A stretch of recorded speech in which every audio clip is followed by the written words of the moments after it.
She kicked her mother-in-law out of the house, then found out what she owned.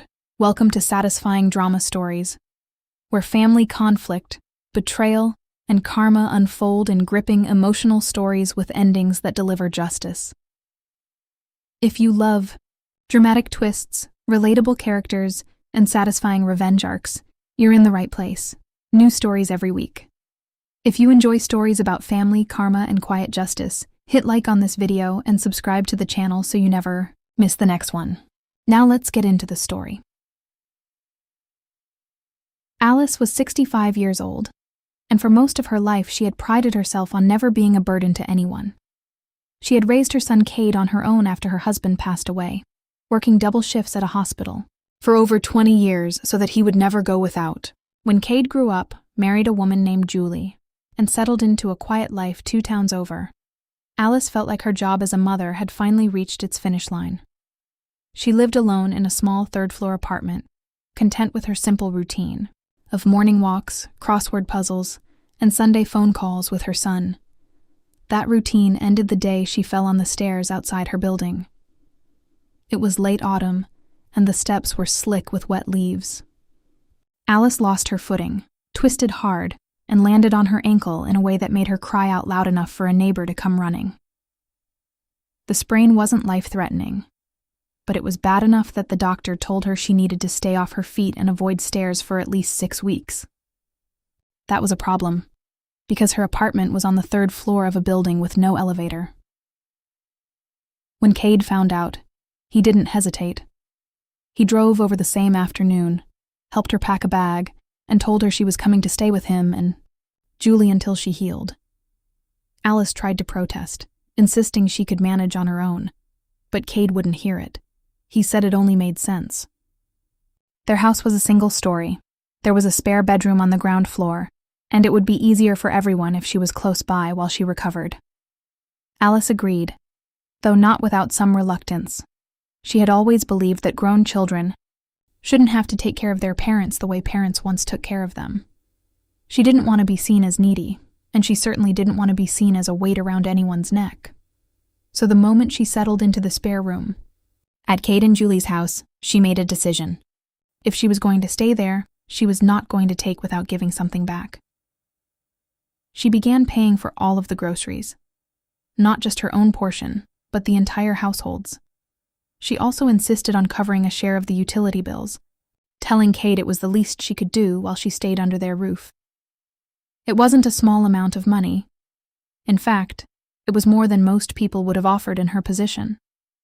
But Alice had spent her whole life being frugal and saving carefully, and she didn't mind spending it now if it meant easing the load on her son and his wife. She helped around the house too, cooking dinner some nights, folding laundry, keeping the kitchen tidy. She wanted to be useful. She wanted to belong. For the first few weeks, everything seemed fine. Cade was grateful, and even Julie seemed pleasant enough, thanking her for dinner or asking about her ankle during meals. Alice kept mostly to herself otherwise, staying in her room in the evenings so the young couple could have their space as husband and wife. She understood boundaries.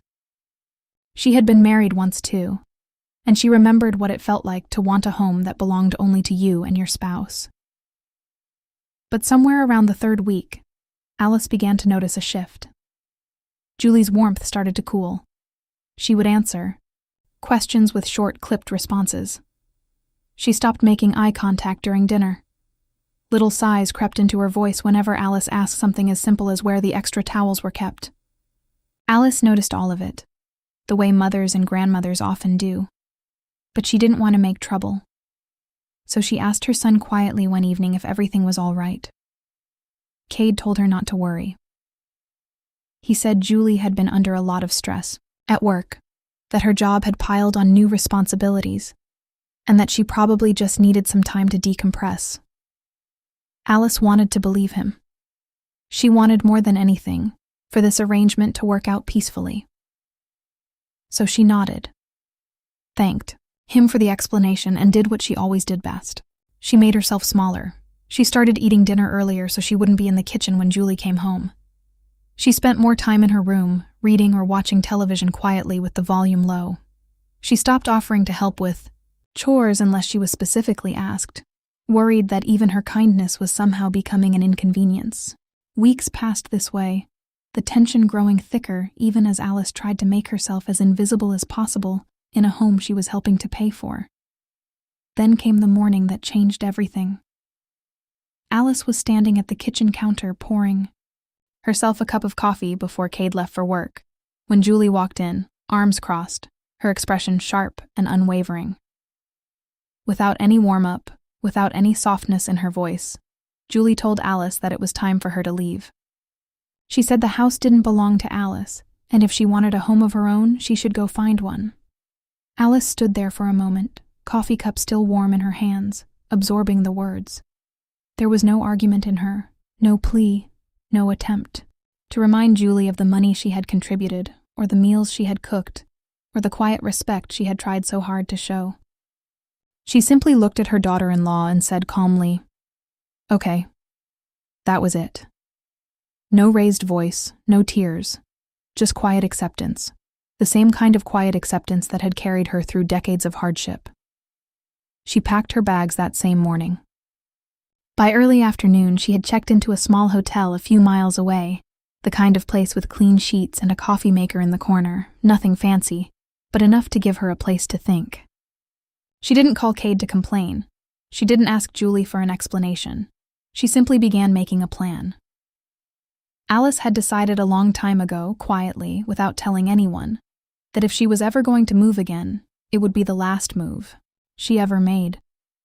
She wasn't going to settle for a cramped apartment with stairs she couldn't manage or walls too thin to offer any real peace. She wanted a home, a real one, something that was entirely hers, built for the rest of her life, not just a temporary stop, so she took her time. She spent the next several days visiting listings, walking through empty houses, picturing herself in kitchens and living rooms, imagining mornings and evenings in each space. She wasn't in a rush, because for the first time in years, nobody was waiting on her to hurry up and get out of the way. After about a week of searching, she found it. A lakeside cottage, tucked at the end of a quiet gravel road, with 3 bedrooms, wide windows that overlooked the water, and a large stone fireplace in the main room that looked like something pulled from a postcard. The moment she stepped inside, she knew. This was the place she had been waiting for her whole life without even realizing it. She paid for it in cash. It wasn't reckless or impulsive. Alice had spent decades saving carefully, investing wisely, and living well below her means, not because she had to, but because she believed in being prepared. She had never spent lavishly on herself, choosing instead to quietly build a financial cushion that very few people, including her own son, ever knew the full extent of. Buying the cottage outright barely made a dent in what she had set aside. Within days, she had moved in.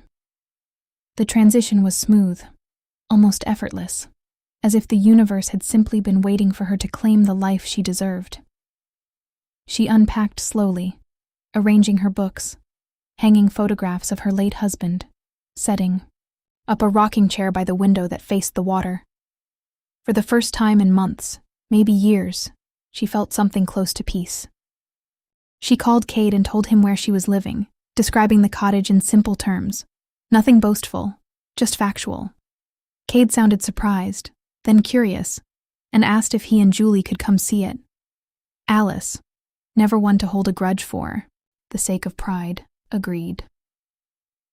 The following Saturday, they arrived. Alice watched from the porch as their car pulled up the gravel drive, and she saw the look on both of their faces the moment they stepped out and took in the view. The lake stretched, out behind the cottage, calm and glassy in the afternoon light. The stone exterior of the house looked sturdy and timeless. Even the flower beds along the walkway, which Alice had planted herself in just a few days, looked like they belonged there. Julie's mouth fell open slightly as she looked around.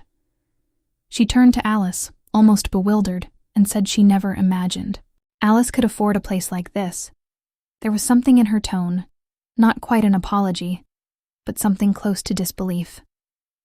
Alice simply smiled and told her it wasn't a problem at all. She mentioned casually that she had paid for it in cash. The air seemed to shift. Julie's eyes widened, and for a moment she said nothing. Then, almost dreamily, she admitted that she had always wanted to live somewhere like this, right on the water. She turned to Cade and suggested, as though the idea had just occurred to her, that maybe they should move in too. She said they could help with the upkeep, split the responsibilities, make it a family home. Alice looked at her son, then at her daughter-in-law, and answered plainly. If she ever needed help maintaining the property, she would hire someone to do it. Julie's expression shifted from hopeful to irritated almost instantly. She spun toward Cade and demanded to know why he had never told her that his mother had this kind of money. She said it changed everything, that if she had known, things would have been different.